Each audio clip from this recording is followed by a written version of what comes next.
have doubts? Okay, that's fine. You can have doubts. And you don't have to agree with me on any of this. So, math. It's all math. Sorry. Okay, so Pintaro's Deltarune theories. Deltarune. Me. Alright, I put this together in 2 days, over Saturday and Sunday. So, it's a bit rushed. I did what I could with the time I had. If I had a week to prepare, I'd probably do it better. But, you know, there's three specific theories that I've had since starting this game. And Deltarune and Undertale have been a huge part of my life. That's spooky. Got some Omega Flowey coming in. But anyway, always been a big part of my life. I love the story. The narrative is all fantastic. It's one of my favorite games. One of my favorite stories. So, with the release of Chapter 5 coming, and the things we've experienced since then, you know, there's a lot of mystery and a lot of mystique that you can kind of try to figure out on your own. So, kind of what I like doing. I like picking apart stories, and I like picking apart mysteries and things like that. A laser pointer, baton to point. Yeah, I thought about that, but it's like I'd have to do some silly stuff to get that to work. Deltarune, math was inevitable. Inevitable, yeah. I would picture me doing that somewhere, but I was playing Kingdom Hearts Little Frost 3 hours to a friend. Alright. Alright, in this presentation, we will consider what power we have as a player in this game. Because obviously we have some sort of way to manipulate the narrative itself, like we did in Undertale. We can discuss why Death Knight theory could be incorrect. Think about why Rudy is actually the knight instead, because he is. And wonder why Father Alvin is the cause of everything, that motherfucker, you know. So this is the gist of it. We're gonna go through a few things. Oh wait, I forgot to put up my spoiler warning. Hang on. Not existing. That motherfucker. Spoiler warning. Oop, that's big. Oops.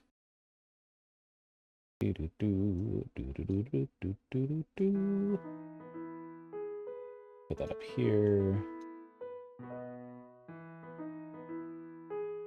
I guess we could put it in the middle of the PowerPoint up here. Maybe a little bit smaller. There we go. All right, so first theory, our player power. Power that we have over the game. What power do we have as a player? And why haven't I seen anything about that? And I haven't, really. I haven't seen anything, like, really discussing what we can do as a player. We obviously can control Kris, you know.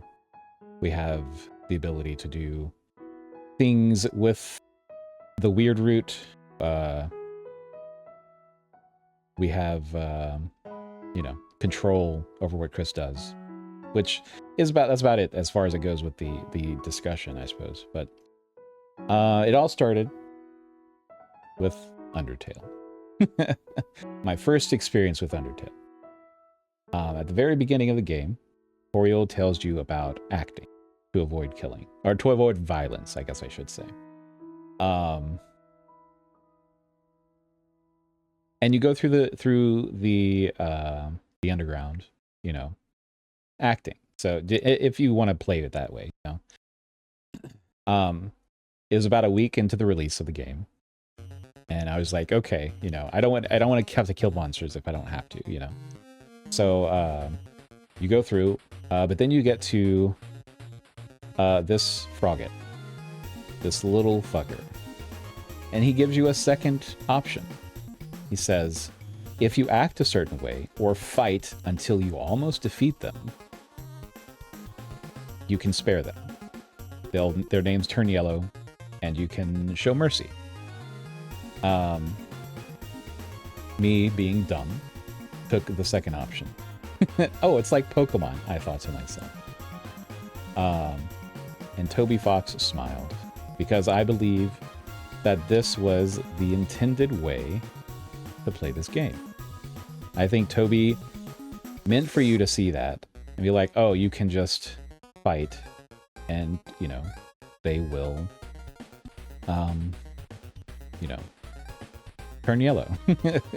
And it seems, you know, this was what, 10 years ago, 11 years ago by now. So I was like, okay, yeah, there's no other game like this. So it's like, okay, fighting sounds more interesting, you know, at the time. So I'm like, okay, cool. Has anyone accidentally killed Toriel? And I'm not saying like the genocide route. I'm saying, did you accidentally kill Toriel?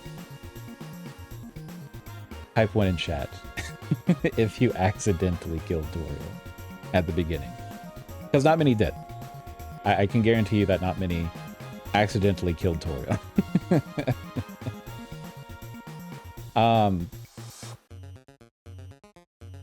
It made me quit playing the game. So, I'm going to take a quick detour already. We're going to... I was going to play, but it might take a long time to do that. I don't want to squeeze in an hour. I'll just show you a video of what happens if you accidentally kill Toriel. Because if you fight Toriel in this, like with the mind of sparing her after you've done damage to her, you'll notice that her health, you do more damage each time you attack her. Like there's more damage that takes off of her HP. But her name never turns yellow. And at the halfway point, and her HP bar is massive, okay, mind you. It's a massive HP bar. At the halfway point, if you attack her at that point, her entire HP bar depletes. She fucking dies. Okay? She dies without giving you the chance to spare her. So, at that point, hang on, I'm gonna pull up a YouTube video so you guys can see what fuck happens. This was my first experience with this game, by the way.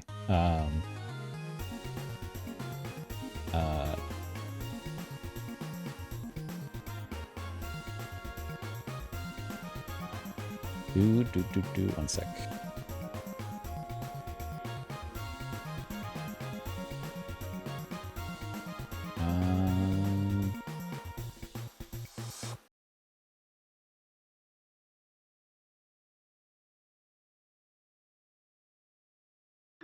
Let's see. What I saw a video of it, but it's I can't remember what it was called. But anyway, you reload the game after you after you accidentally kill her. And it's like, okay, you know, when you go back to her, the dialogue changes. She says, "Oh, what's wrong? You look like you've seen a ghost. Do you know something I don't? That's impossible." And then you get into the fight again. So that alone was fucking crazy to me at the time. I was like, oh fuck, what the fuck is going on? And then after if you know, go through the sparing process, acting with Toriel, you meet Flowey. And he says, very clever, we both know what you did. You murdered her, and then you went back. And at that point, I was like, all right, I'm done with this game for now. like Segir said, I quit the game. I did go back to it the next day, but I had to stop at that point because it was, it got a little too real, you know? And it was like, okay, I don't know what's happening right now, but that's really the point at which Undertale hooked me. And I was like, okay, this is something really cool is going on right now, even though it's calling me out for murder. And, you know, and that shows like the meta narrative of like you, the player, have some sort of control in this situation. So I was going through thinking about how this could relate to Deltarune. And the power to save and go back. I'm very bright right now, and I apologize. Only 2 characters know that we have this power in Undertale, Flowey and Sans. To a lesser extent with Sans, but Flowey's like, oh, you know, I thought I was the only one with that power, the power to go back, blah, blah, blah, blah. And Sans is like, obviously a time traveler, a space-time continuum like jumper, to an extent. Because Sans is under the same rules as all the other monsters. He has to go back the same way, you know, everyone else does. So, what does that mean for Deltarune? We undoubtedly have an ability as a player. So, so far, however, there's only been one instance of us being able to use it. Just one. Do you know where it is? Do you know, Shad? Do you know the case where you can use this power, this theoretical power that I am assuming that we have? I'll give you a hint.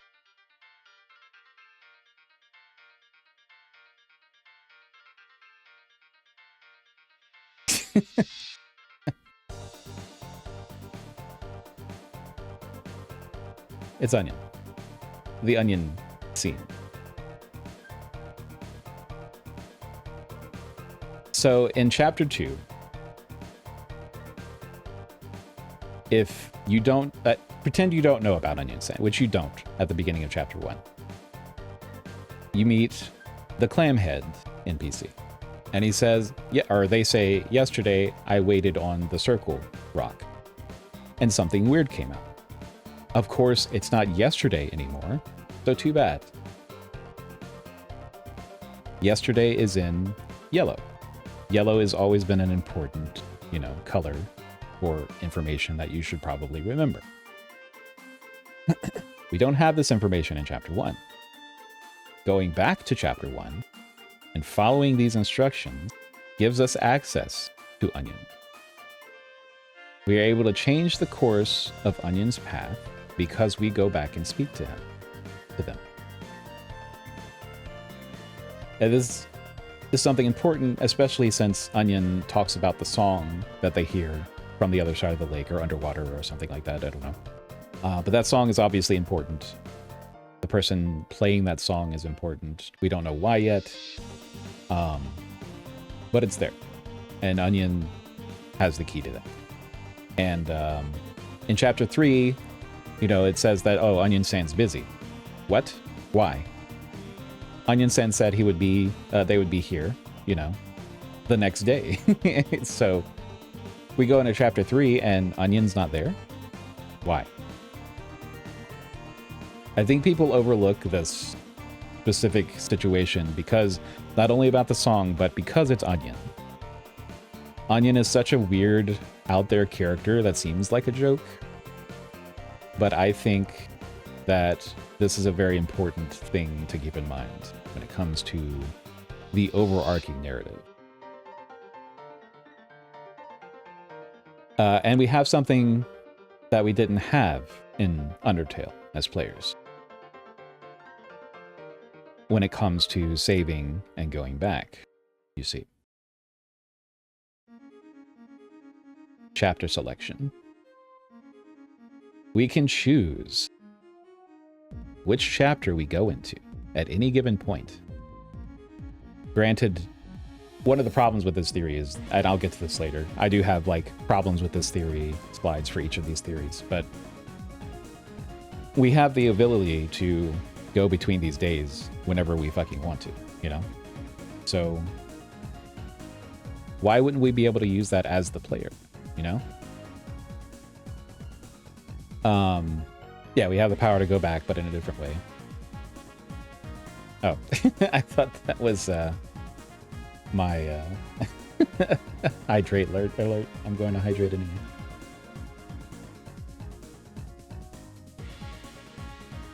While our choices may not matter. Yep, that's the one right there. Oh my god, it's a double song. That's crazy. We can obtain information to change path of characters throughout the game. This is how we can change the prophecy.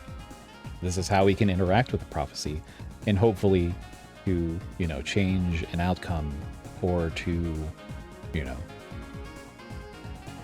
go to somewhere else to try to alter it. Or in the, you know, the,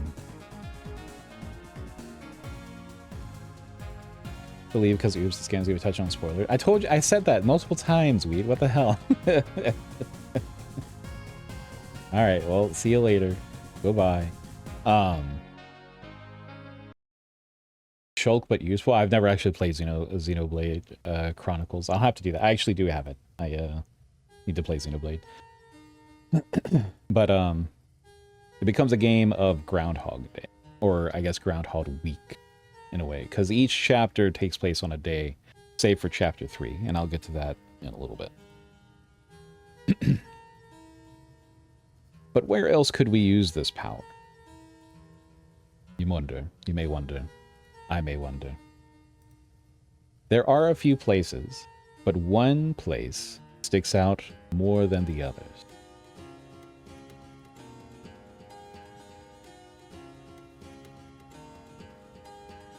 We have access to the shelter in all the chapters so far, except for chapter 3, kind of. Chapter 3 is kind of an outlier from these points, and I'll get to that in a little bit. But the panel is always there. I see. So Ken, is this prophecy with us in the room? Yes. Hugh. Of course it is. The panel is always there that we get revealed in chapter 3. While there is no prompt to see it in a previous chapter, I believe that this will be added upon the release of Chapter 7. I think Chapter 7 is going to be a massive update to the previous chapters, giving us more things to do, more things to interact with, and like ways to change the story, you know?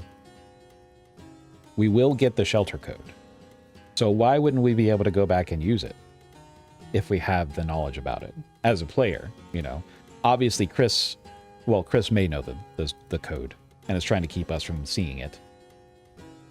But we will eventually get it. So why wouldn't we be able to go back to Chapter 1 and enter the code then, you know, to stop things from happening?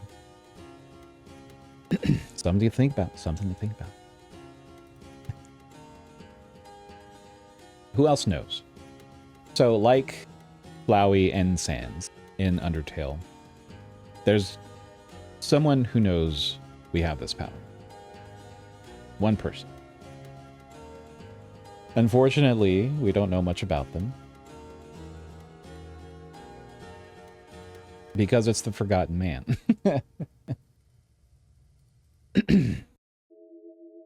So in Chapter 3, which is also the outlier, as I've said, the timeline, each chapter takes place on a specific day, except for Chapter 3. Chapter 1 takes place on Thursday. Chapter 2 takes place on Friday. Chapter 3 takes place in the very morning dawn hours of Saturday. Because technically you fall asleep into Chapter 2, into Chapter 3. You wake up, it's still nighttime, technically. Chapter 4, the church chapter, is in Saturday PM. That's the day after. Or, like, not the day after, but, like, you know, after the morning. This is Chapter 3's interaction with the Forgotten Man. So keep that in mind. This takes place on Saturday. This is Saturday that's happening. He tells us about his schedule. Chapter 3, Saturday AM. Chapter 3, oh, I just said this, but I'm getting ahead of myself, apparently. Takes place between Friday and Saturday. More likely Saturday in the AM. And he tells us his schedule. He tells us on Thursday, I go to sell the donuts. On Friday, I toss the leftovers into the dumpster. Saturday, I let it cool on the windowsill. On Sunday, I harvest the wheat. Now, obviously, these are hints of where the eggs are in the previous chapters and the next chapter. Thursday, I go to sell the donuts. He's in the place near the bake sale in the first chapter. In Friday, we have to find him by the dumpster in Cyberworld. That's where you go to do the back and forth, between map. On Saturday, I let it cool in the windowsill. That's the church, the church dark world, where you have to go into that window, specifically, back and forth through that. In chapter 5, it will be somewhere where you harvest the wheat. There's going to be a wheat field, probably, that we have to, bounce between, back and forth. So we kind of know where that is. Why would the man tell us what he does 2 days before? Why would he tell us that he does something on Thursday and Friday, if it's Saturday? And you might think that, it's a schedule. It's something he does all the time. That's not true, because the man says on Thursday and on Friday, blah, blah, blah. Not on Thursdays or Fridays. This is a one-time event. The lack of plural implies that it only happens once, and it isn't recurring. So these are specific things that are happening on these days, Why is he telling us that? Why is he telling us about something that happened 2 days ago if we can interact with him that way, It's a very, very strange sequence that's happening right now. But it's all to do with the memory as well. Because the man is like, are you sure? You have forgotten me many times before. What does that mean? What does that mean, forgotten man? What do you mean it happened many times before? Is he talking to Kris? Or is he talking to the player? Does he see us as separate entities? Does he know that we have a separate entity in this? We've forgotten about the man, but we've never met the man before, aside from the previous chapter. Don't forget, has always been a big theme between both of these games, And it, like Sans, we'll just end up right back where we, back here without any memory of it, right? Talking about going back to the underground after you save and go back. That's from Undertale.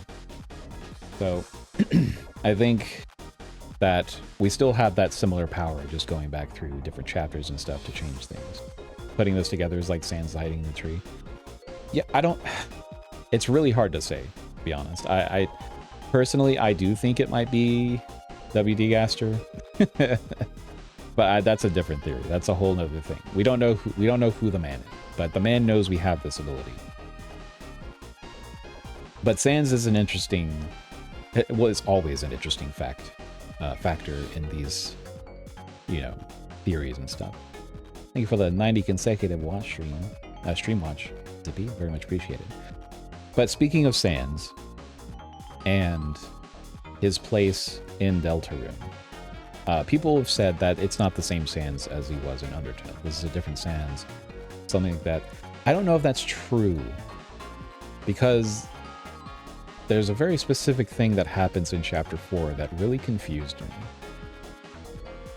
Piece of dialogue that stuck out more than it probably should have. At the end of Chapter 4, right after we learn that Susie is incredibly upset about the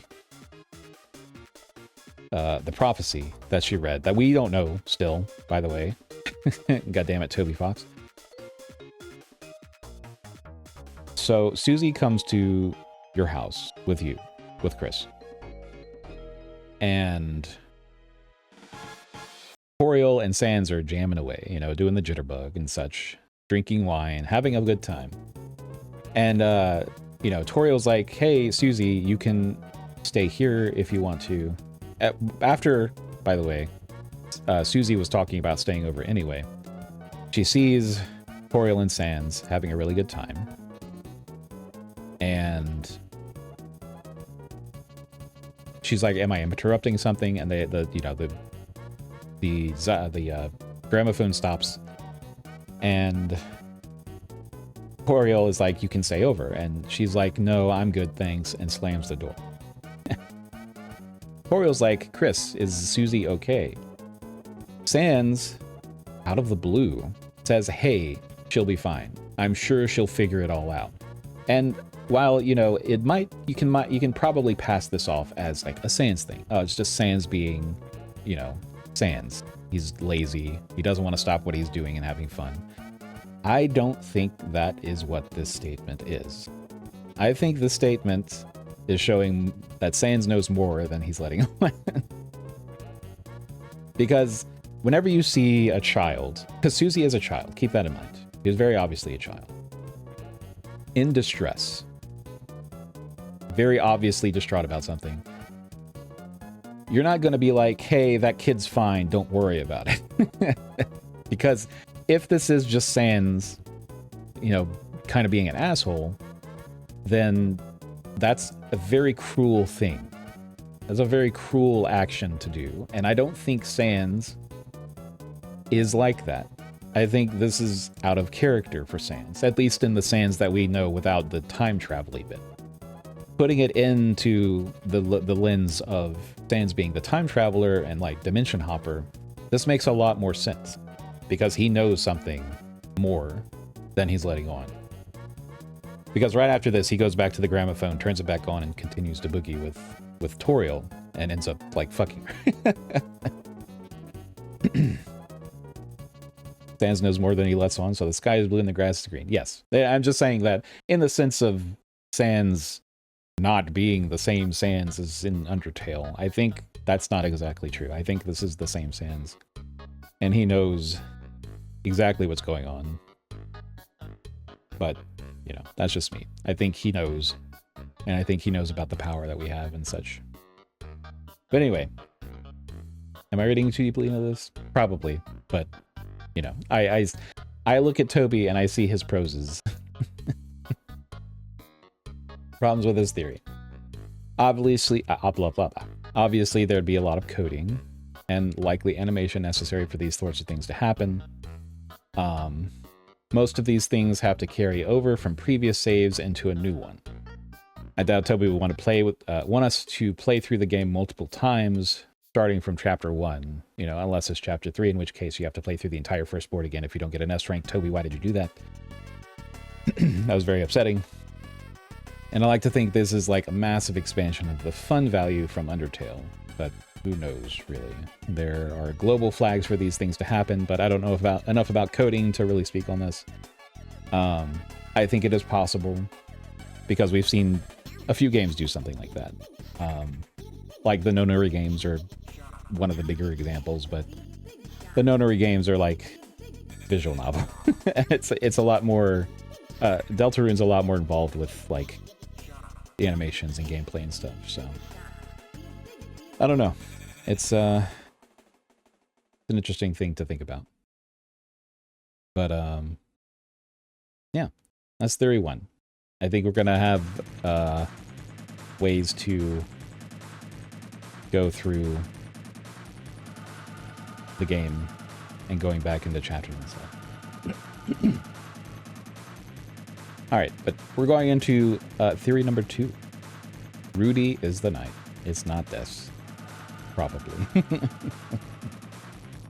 So this is probably one of the more touchy subjects, because I know a lot of people are expecting Des to be the knight. But I'm here to make you think differently. So we have to think about what is narratively satisfying and predictable when it comes to Toby Fox. Stories are complicated creatures. They are very intricate. There's lots of moving parts, lots of gears, if it's a good story. Some stories don't have these things because they're not good stories. But this is a good story, and Toby knows what he's doing in terms of like narrative and stuff. Would like to believe his coding has improved from the first game at least to squeeze more in. Yeah, and not only that, but there's like, he's got a whole team now. He's got a different engine that he's working on. I'm sure there's a lot of things that he can do with that. But Toby Fox's MO, one of his biggest things that he does is subverting expectations. And these are a few buzzwords that I'm sure you've heard pretty often in the past. But Toby Fox likes to subvert expectations. That's why we have Flowey. That's where we got Sans. That's where we got the entire genocide route with Chara. It's a lot of different things. But when it comes to this, red herrings are important, especially for shock value, for twists, for things like that, for surprises. Toby Fox likes surprises. He loves red herrings. Dear God, the red herring. It's a red herring. I'm here to distract you. Wow. I love PowerPoint. It's so simple. Anyway. First and foremost, I'm going to be discussing Des and Rudy possibilities. I won't be discussing Carol, because Carol is the biggest red herring that has ever herring.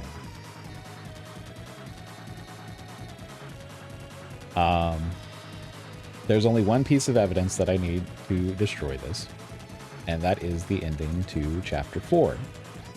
Both the weird route and the normal route. There is literally no reason Toby Fox would use two different voices to in the two paths of Chapter 4's ending to speak to the same character. One is the knight, one is Carol. Why? There's no reason he would separate those to begin with, if they were the same character. Yeah. Why? I'm getting ahead of myself here. Why would Toby have the same character talking two different voices to Kris? That doesn't make sense. This was done specifically to differentiate them. In the beginning of Chapter 4, whenever you get to Carol, you know, there's a talk on the phone where the knight says that they'll be right there. And then Carol shows up, being this cold, unfeeling, strict mother that's like, no, fuck you, get out of my house, Susie. This was done specifically to differentiate them. Carol is not the knight. I'm sorry. There's no reason Toby would do this if Carol was the knight. So, in that case, we have to discuss what is narratively satisfying between Des and Rudy. Now, I'm going to be going through a few different points for both of them. The first point I'm going to discuss between the two of them is Susie. Susie herself. Because Susie is very ingrained in this narrative. It's very important. Des doesn't know Susie. Susie doesn't know Des at all. There's zero connection between Des and Susie. Susie was part of the fun gang at much later in the relationship of, you know, Kris and Noelle and their group of family. So in the sense of narrative. Oh, thank you for the follow, Queso fans. Welcome in. Feel free to pull up a chair and a blanket and enjoy the dulcet tones of the Tanuki. But in the sense of narrative, Des has no connection to Susie. But Rudy has had interactions with Susie if Noelle introduces her in Chapter 2. Rudy, not only that, but has talked to Susie one-on-one and has basically told her how to woo Noelle. He's been coaching her to be with his daughter, you know, to make her happy. Susie has a connection to Rudy, even if it is a smaller one compared to all the other characters, really. There's a very apparent narrative factor going into Susie and Rudy's relationship. Second, Kris would be keeping a very destructive secret from Rudy, from Carol, Asgore, and Noelle. I don't think that with how Kris is acting and how the families interact with each other, I don't think Kris is keeping that sort of secret from them. Kris is still very much a part of, you know, both families. You know, he goes see Noelle. At least at this point, you know, maybe not before, but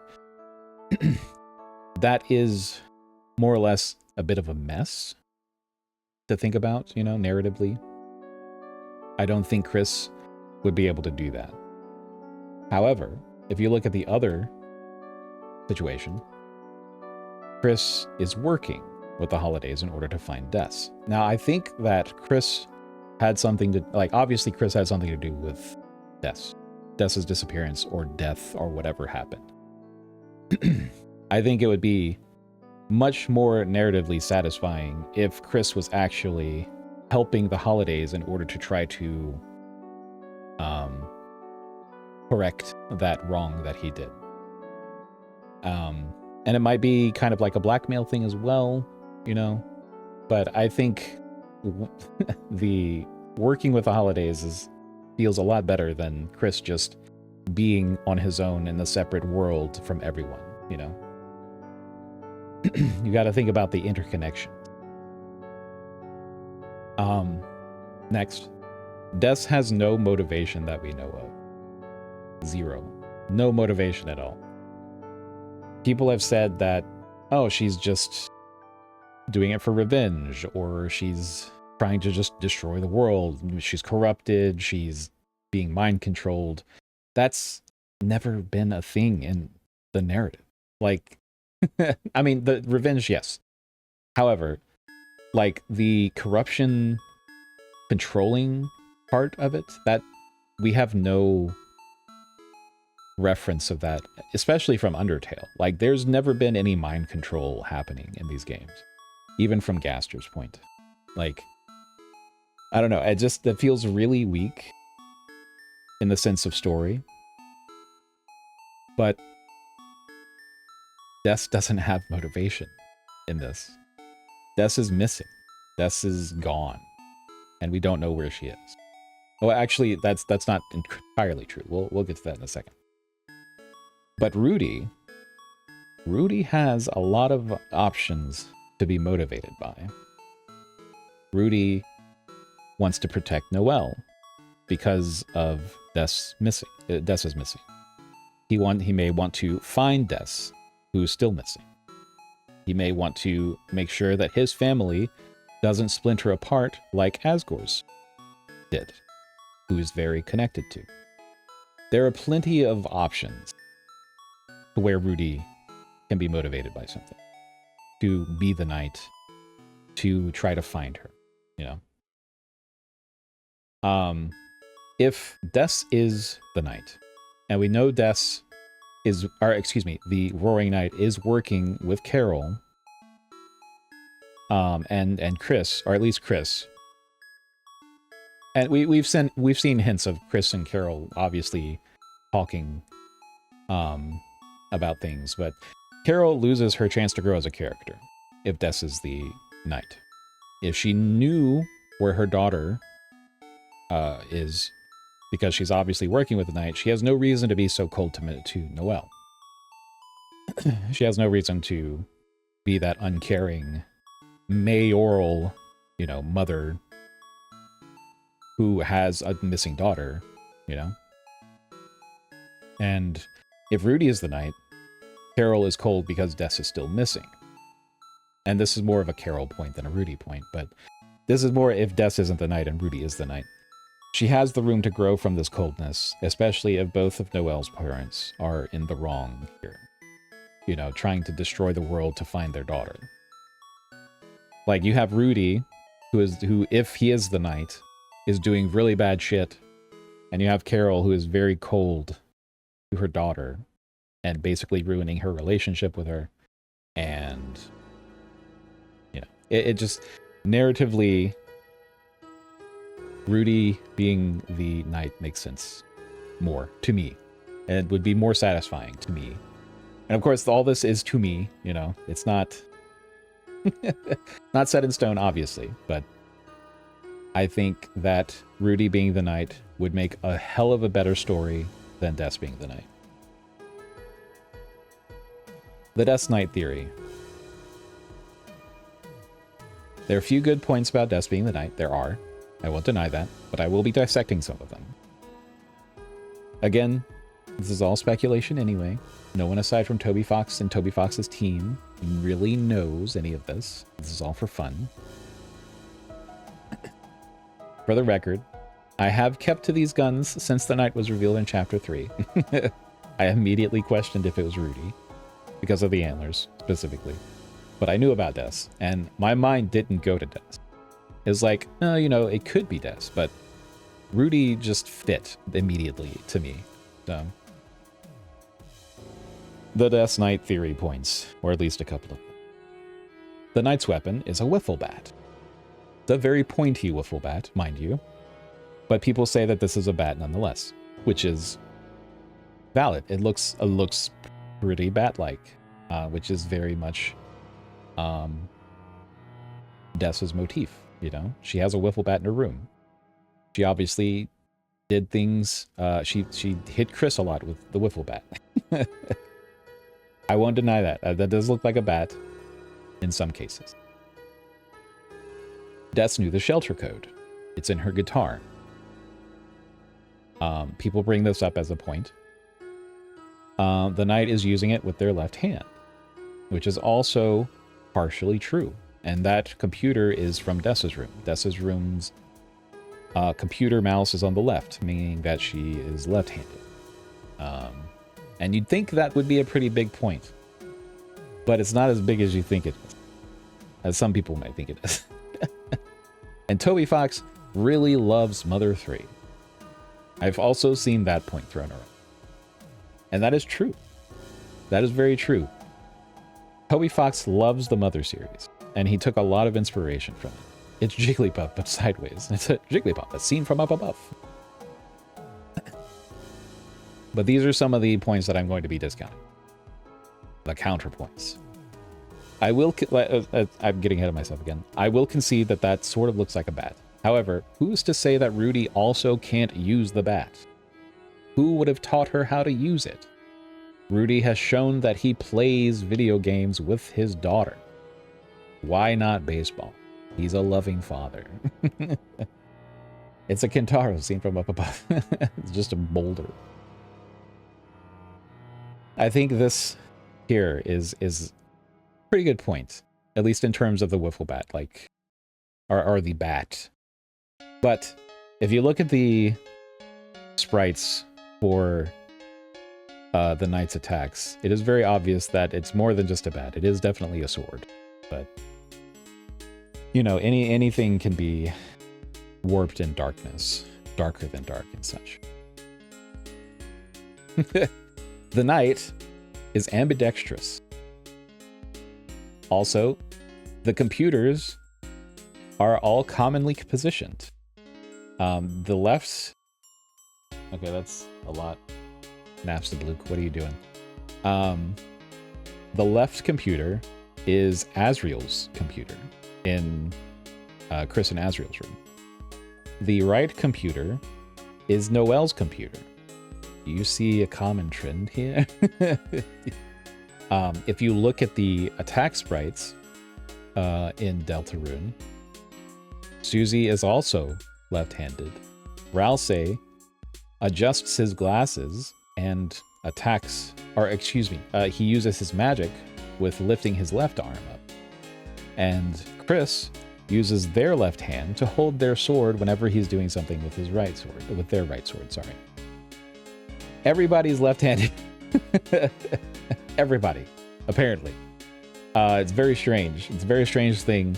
And it's all to do with, like, you know, positioning of the sprites to begin with is to show more, like, attacks and stuff. Like, that's why Link is left-handed in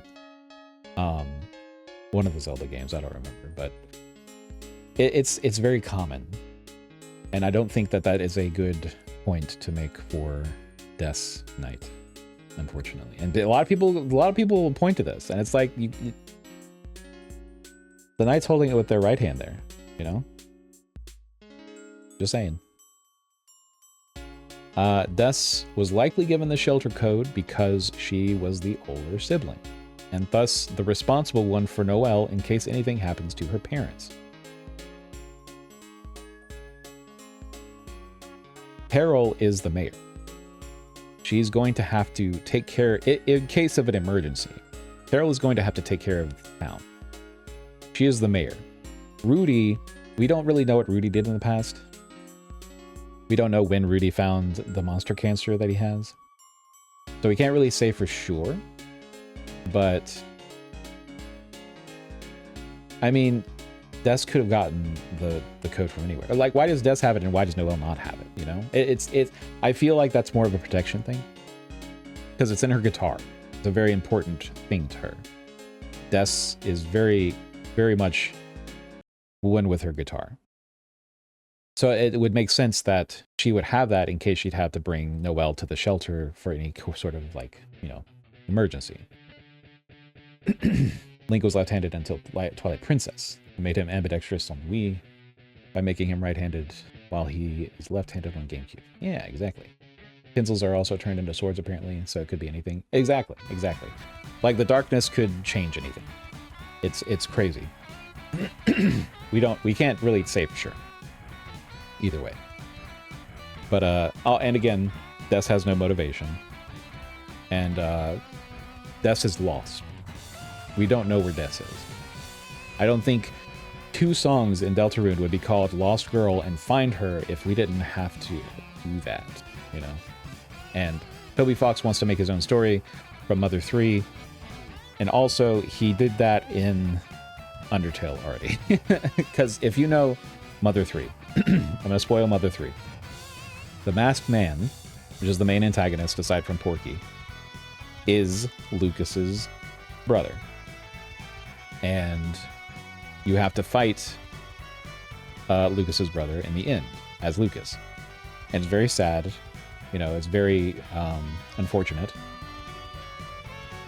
But people are alluding that this is the same situation, where Noelle will have to fight Des as the Roaring Knight and the Angel, I guess, maybe. I don't think that he wants to do that. I don't think Toby Fox would do that again.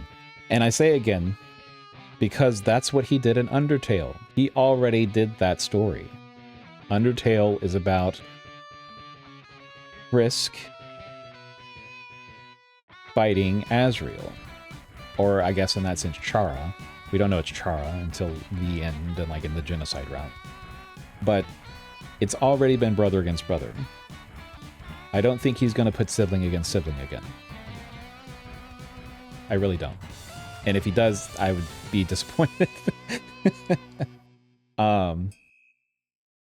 Changes right-handed people to left-handed. Yeah. Also, Des is in the code. Right there. That's where Des is. Des is in the code. We know that's Des is in the code. She's right there. She's in the game code. And people are like, oh, it's unused, blah, blah, blah. No, it's hard-coded into the game. These messages from Des are from Des. It's not guaranteed that they're from Des, but it's a pretty damn good chance that that is Des talking to whoever is reading. And people have also used this to be like, oh, well, her soul's separated from her body, you know, and her body's being piloted and or corrupted, etc., etc. That's never been a thing. You can't just allude to something that is out of the blue and random. Like, you have to look at previous things. You have to, if you're building on a narrative, which Toby Fox is building off of Undertale, you have to look at the previous things. There's been no corruption / piloting of bodies or mind control or anything like that. Des's body is gone. I think I personally, and this is another theory, I think Kris accidentally stabbed Des and Des dusted over him, over his hands, and the soul somehow found its way into the code. Maybe it's to do with the soul, something I like the player's soul. But there's been tons of like references to like the silver in his hands that never washes away, etc., etc. And he's always washing his hands. Excuse me, they. I keep saying he, but Kris is they them. So my apologies. But anyway, heard that in every chapter. Exactly. It's like Des is there. Des is in the code. That's where she is. She's not missing. I mean, she's still missing, but she's there. A monster's determination. My next point. Also, we're already at midnight, and I will try to speed things along a bit more, but we're a little more than halfway through. In Undertale, the entirety of the last part of Undertale is all about the amalgamates. And people might point to that being like, oh, well, that's what the knight is, you know, they're an amalgamate, blah, blah, blah, blah, blah. And I don't think that's true. These are monsters that have died, but have been kept alive with injections of determination, according to Alphys and the logs and stuff in the True Lab. The amalgamates were they had hints of their previous form, of their previous lives, and the knight, the Roaring Knight, has very obvious responses. They have like interactions with the fun crew. They know what they're doing. I don't think this is a case of amalgamate, like of monster being injected with determination. Because I mean, we see in Undertale that they're very like goopy. They're very, you know, moving about on their own. Alphys has to like corral them and to feed them and things like that. They're kind of unintelligent. But the knight, I mean, they respond to like taunts from Susie by laughing. The knight like chases them or like, you know, runs from them and stuff. And he is more cognitive of their capabilities than an amalgamate would be.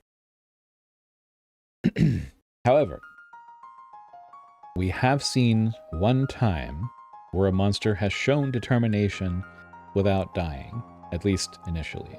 Not by injections, by their own personal determination.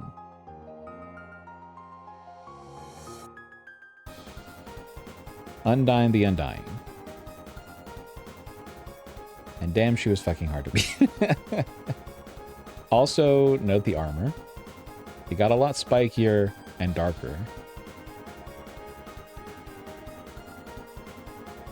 Does that remind you of anyone?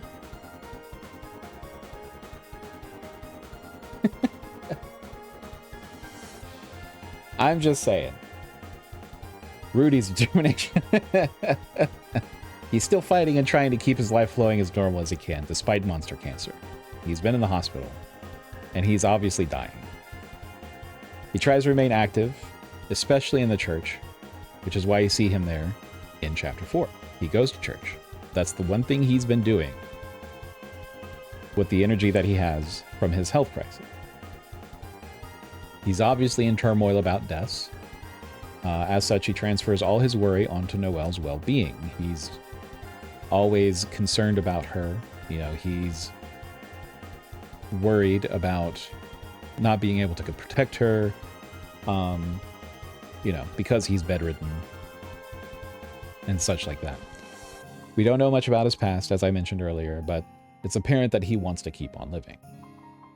It's difficult to gauge his actual determination at this point, but I would say finding his missing daughter seems to be a pretty big driving factor, and protecting Noelle. Those are very key things that someone can be determined about, is their family, their daughters. One missing daughter, one daughter that's still very, you know, susceptible to things. So, I'm just saying, Rudy has determination. And so we come to the proof, or at least hints. I like how it shows the spoilers here. Yeah. So these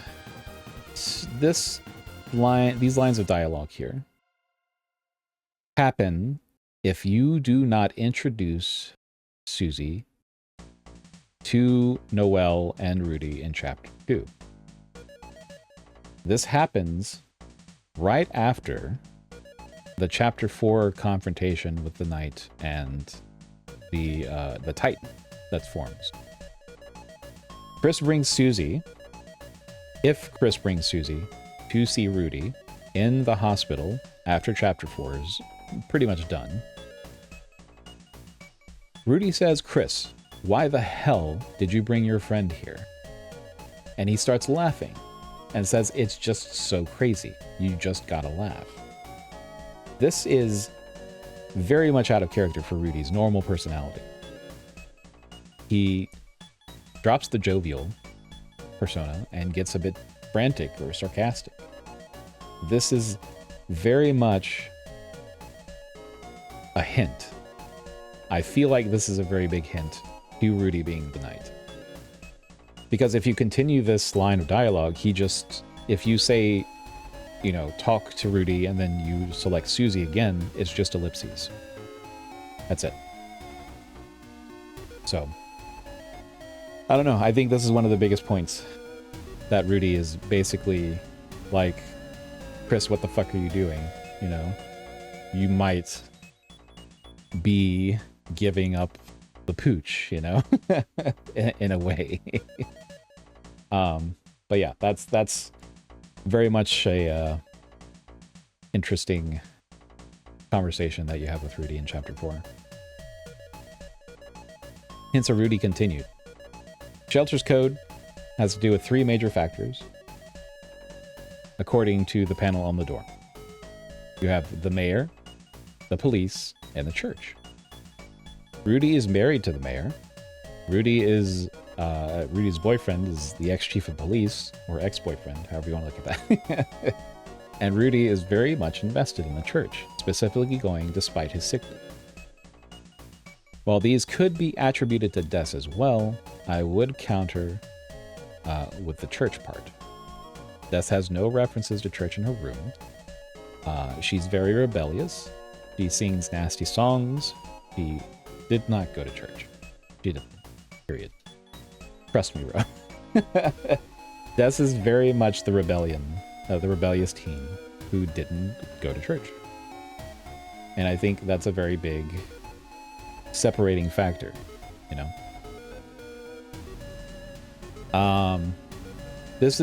We're getting into more speculation here, but the Dark Fountains have been in public areas, save for chapter 3, which Kris made themselves.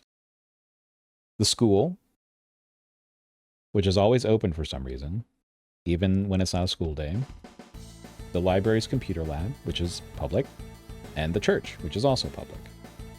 Rudy could easily get to these places, while also remaining not only inconspicuous, but it's not far from the hospital. In case he really is, you know, bedridden and couldn't get out very much. Also, this is just a weird thing that I read about, which makes a lot of sense. This is chapter 2, near the end of chapter 2, whenever you go see Rudy. You select the sink. He says, practicing for tonight's hand-washing marathon. Uh-oh. No, the ads. I'm gonna wait. I'll wait for the ads to go through.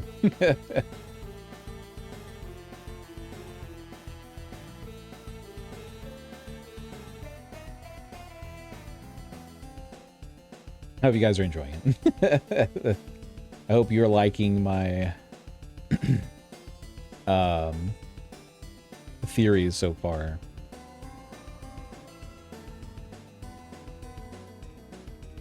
But I feel like I've researched them pretty well. I think I'm bringing up some good points. You know, this is all just to, like, be like, I told you so, you know?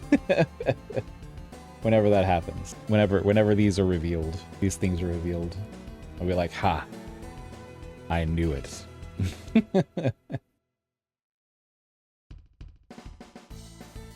Gordon Ramsay, go away. Kris already washed his hands before going into surf. Yeah. Yeah, we're just waiting for ads. Then we'll continue. We're almost done. We just have to go through Alvin. And it's Alvin's is a bit smaller because, obviously, like I said, it's all speculation. But it's not all speculation. A lot of it's speculation. There are a few points that I need to make about it.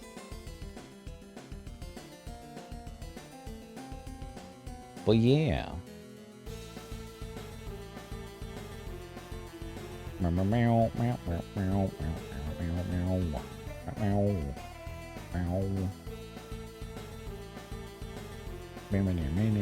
are you guys doing tonight?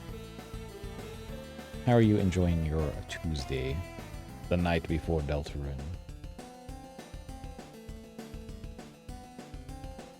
Meow, meow, meow, meow, meow, meow, meow, meow, meow, meow, meow.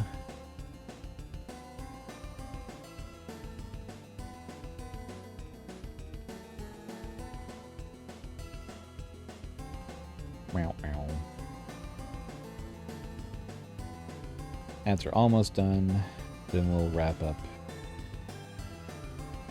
Oh. That panicked me for a moment. That's just the actual song from the soundtrack that I'm listening to, as opposed to my raid sound. That always gets me. That always gets me. Even when I'm like driving in my truck, or excuse me, my car, not my truck. I hear that come on if I'm listening to Deltarune. I'm just like, oh no, okay, we're good.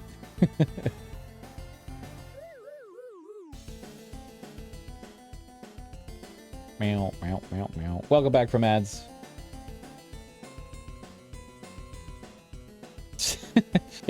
Gently, I now have a fucking pavlova response to that. I'm sorry. I didn't know it was going to play. I mean, I figured it could probably play, but I appreciate your attention to it, Nova. But anyway, this, as I was saying, was at the end of Chapter 2. Participating for tonight's hand-washing marathon, Kris? It's a very pointed thing to say, and I'll tell you why. This happens right before Kris goes to the bathroom, turns on the sink in the bathroom, sneaks out of the window, and slashes some fucking tires.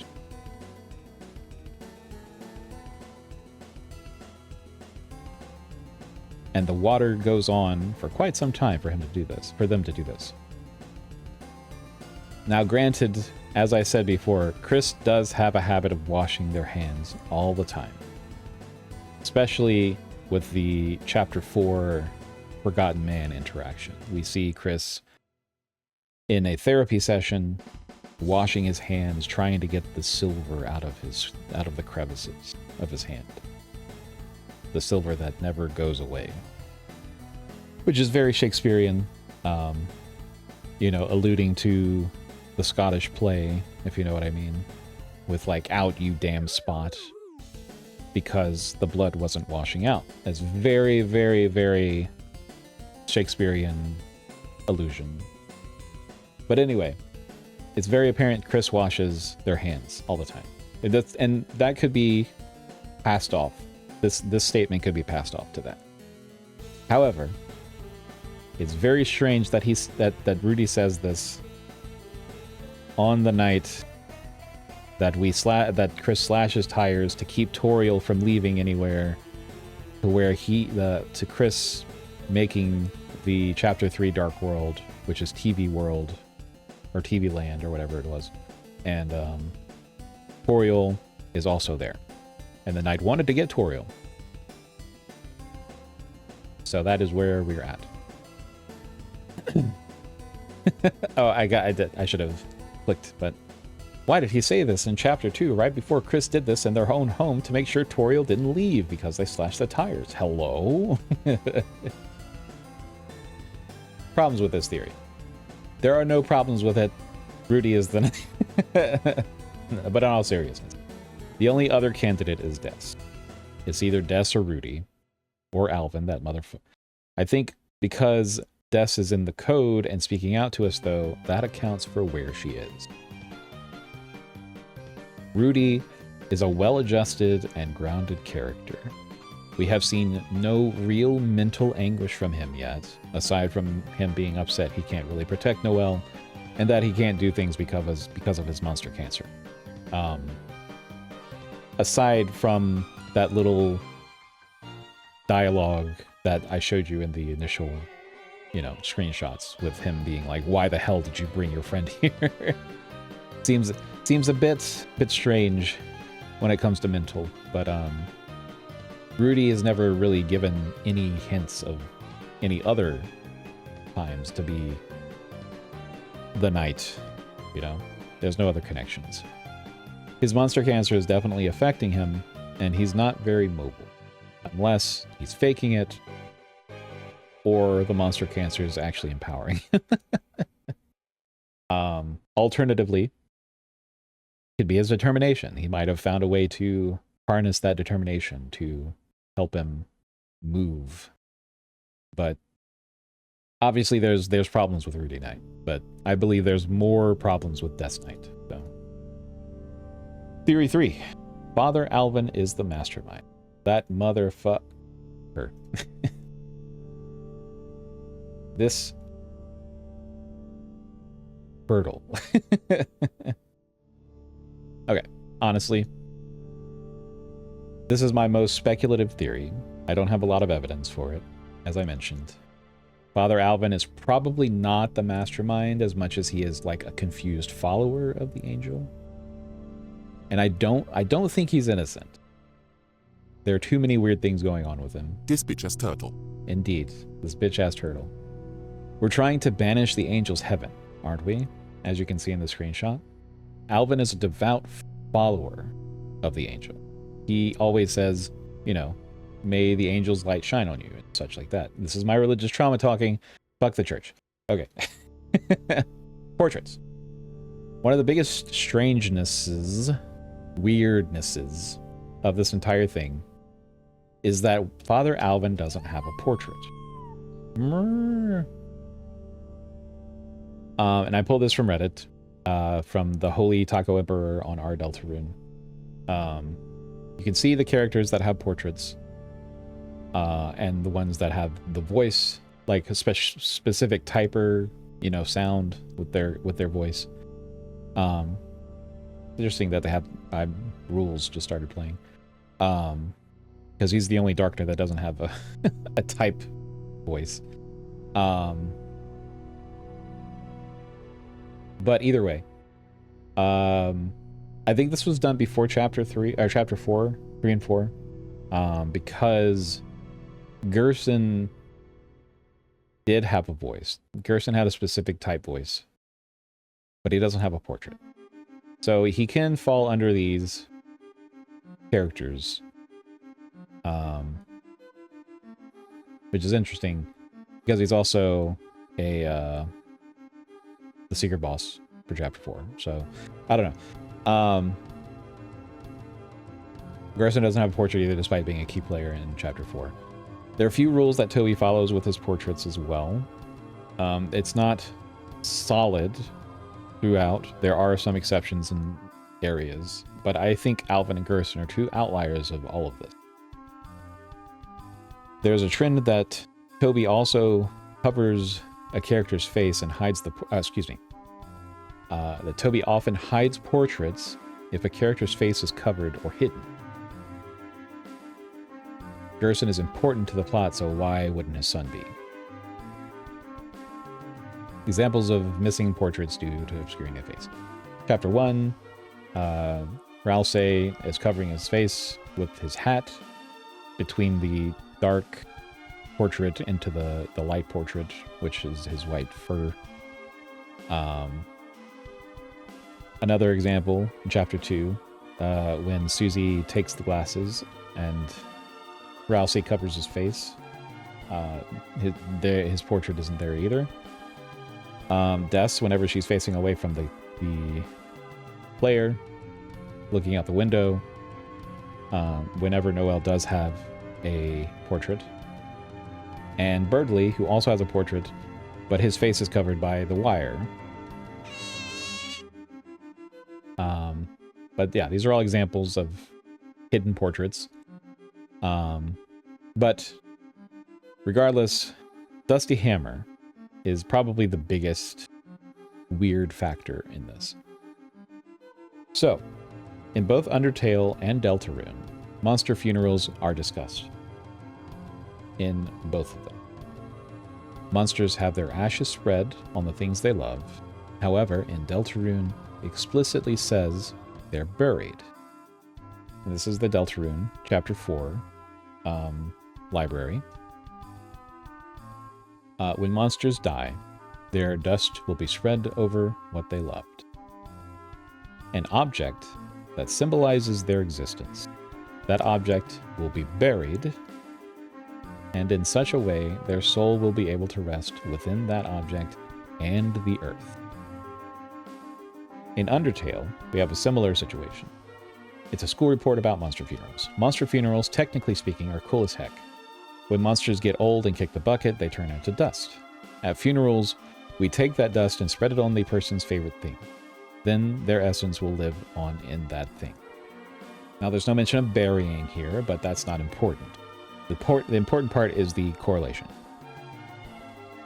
Of course, everyone knows that. That's why this is the introduction, which is the other part of this, the Deltarune part.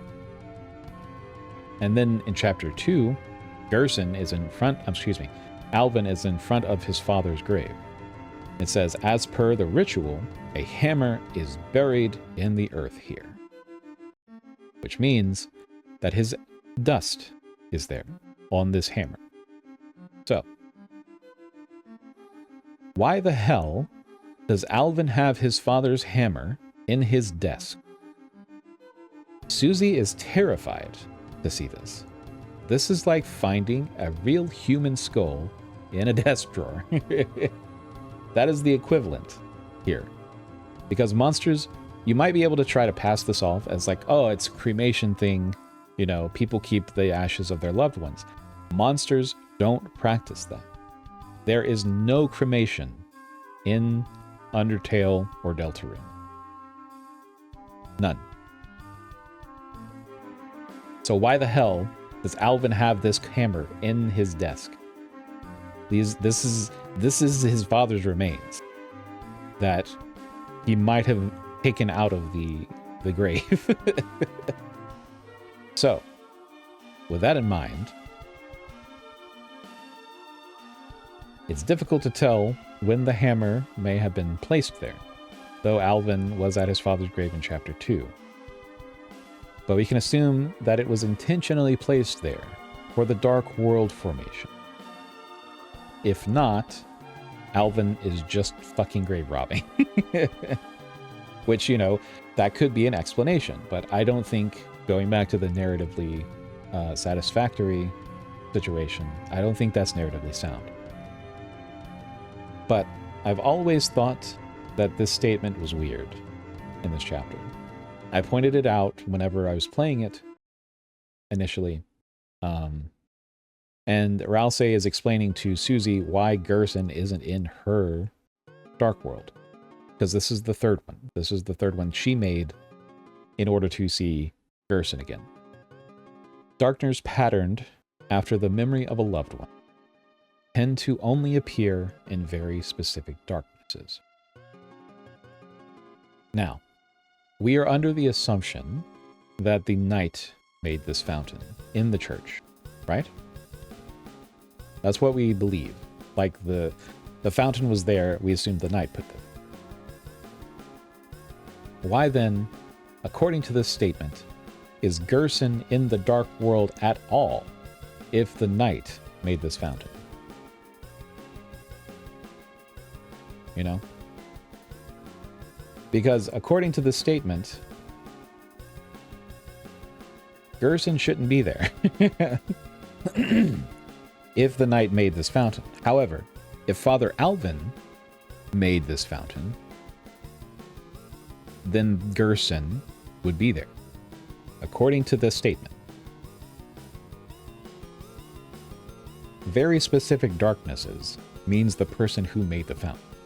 That's what Toby's trying to tell us with this statement, especially since Gerson didn't appear in Susie's Dark World, despite the Dusty Hammer being there.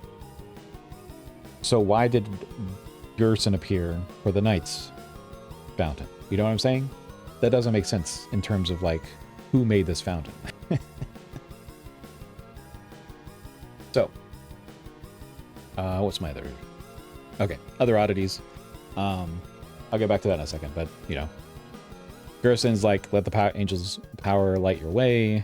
You know, Kris, he specifically tells Kris to stay away from the shelter.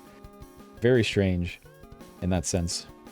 And Spamton has an interesting little tidbit whenever you're talking to him about the Knight.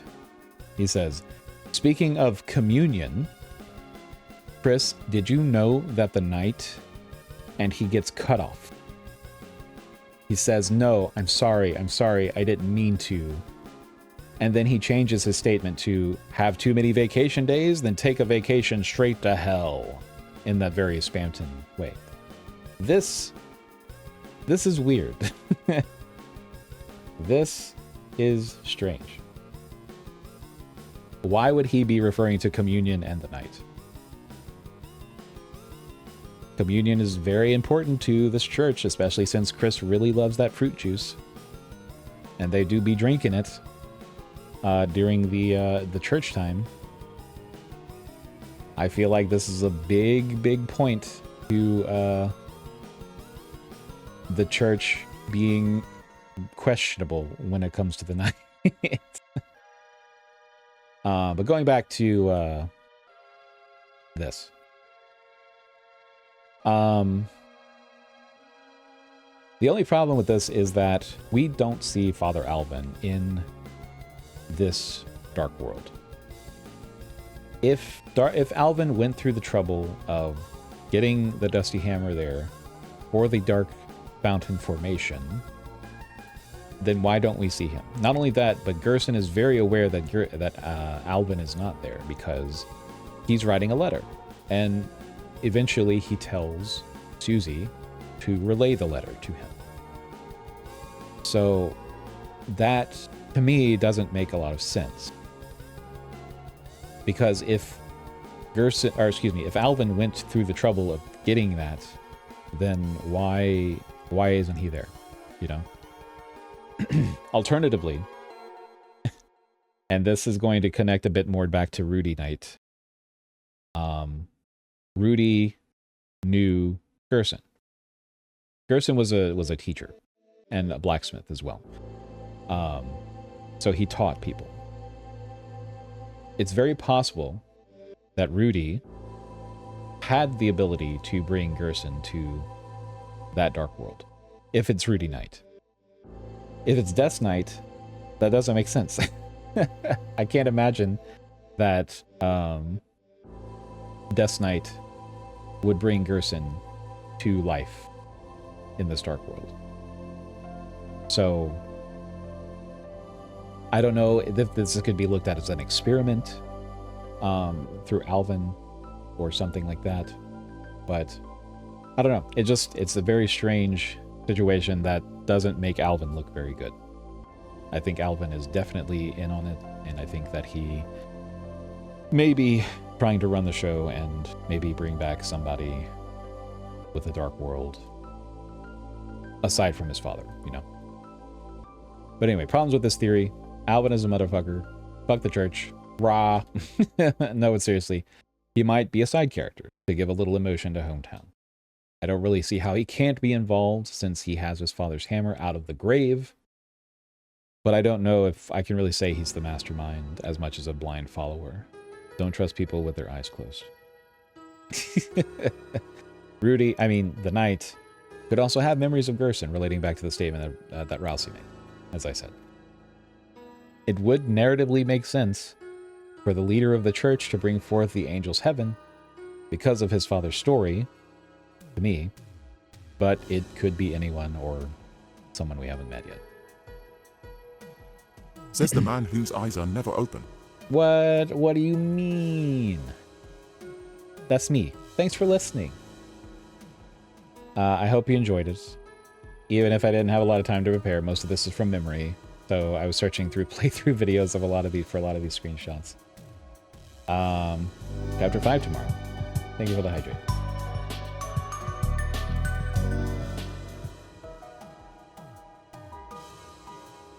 I'll be playing it until I finish both paths and probably a bit of secret hunting. If we don't get more information on this chapter, I'm gonna scream. I love you all. But yes, that's Bobbert tweeted that, by the way. What do you mean? It was like over 20 pages. It was more than well done. Well, I appreciate it. I hope you guys enjoyed it. But those are my theories. Very good Snapchat chosen for it. Yeah, I mean, I was really considering not doing this because I was like, what if it doesn't really, you know, connect? What if it's a bit all over the place, which it still kind of is in some places. But I think it ties together pretty well, narratively speaking. Me being a writer of like 25 years at this point, I feel like I'm pretty good at finding patterns in stories and how people think whenever they're writing. But you know, it might not be Rudy, it might not be Alvin, we might not have a special power in the sense of choosing chapters and what to go through. Got a handsome short stack t-shirt. Wow. Well, I'm glad you guys enjoyed it. We will be playing tomorrow. So the normal path and the weird path. I don't know how long it's going to be, obviously, but I will be playing it. And I hope to see you there. But if not, I understand. I know a lot of people want to play it themselves. So. But yeah, if these things do come to pass, and Rudy is the knight and Alvin is the mastermind, then I get to say I told you so. But yeah, that is where we'll stop for the night, because it is 12:30 and I have to go to bed. Wow. Well, that is all for me. But I hope you guys liked it. I hope you enjoyed it. I hope you enjoyed dipping into my mind of theory crafting and things. Let me see who we can rate. Let me... Oh no, Flowey! One sec, let me check my list real quick.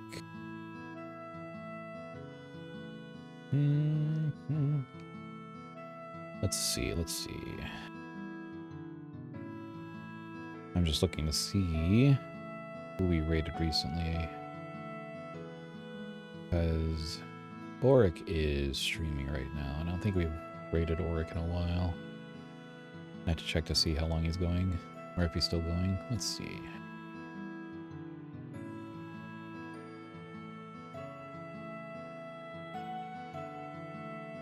Let's take a look. One sec. I have to make sure that he is still continuing. I have to go through the ads. Damn you, ad. Very spooky time. The door.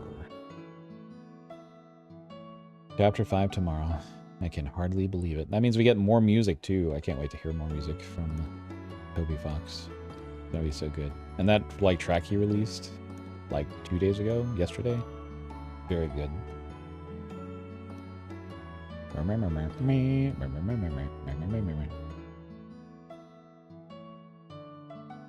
Let's see. Are you continuing, Auric?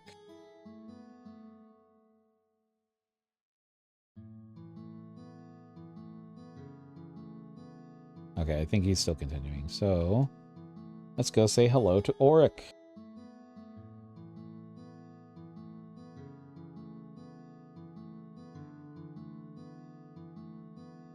And if he ends, it's fine. we'll just follow him to wherever he's going to raid. But anyway, thank you for being here. That'll be all for me for curtains. Thank you for being here, everyone. I hope you had fun. I hope you enjoyed it. I hope you enjoyed my little theory crafting time. I'm gonna go right into Auric Jaeger. It's a very big macro wolf. Very sweet bean as well. Uh-oh. Orion. Uh-oh. Oh, geez. Okay, hang on. Well, let's see. Wait. Oh, shit. Where's my, Well, I don't know if I can stop it, but welcome in, everyone. Hello, we're raiding into Auric. I'm transferring you over to Auric. Good to see you guys. Thank you very much for the follow, or for the raid to Auric. Orion, I appreciate it. Give a follow to Ouroboros Aurora. You're hopping into my car. We're going to drive over to Auric. But anyway, thank you for being here, everyone. I hope you had fun. I hope you enjoyed it. If you want to follow me outside of the stream, you can join the community Discord there or follow me on my socials there. I don't know how much longer we have. I didn't see. But, did it cancel my stream? I mean, my raid? Let me make sure it's not. Follow, thank you. I very much appreciate it. Go follow Auric, Orion as well. I keep saying Auric because I'm raiding Auric. But, if you want to raid message spam to, Auric once we get in there, you can copy paste this, use your own emotes, whatever you need to do. But I have to go to bed because I have work in the morning. I love you all. Good night.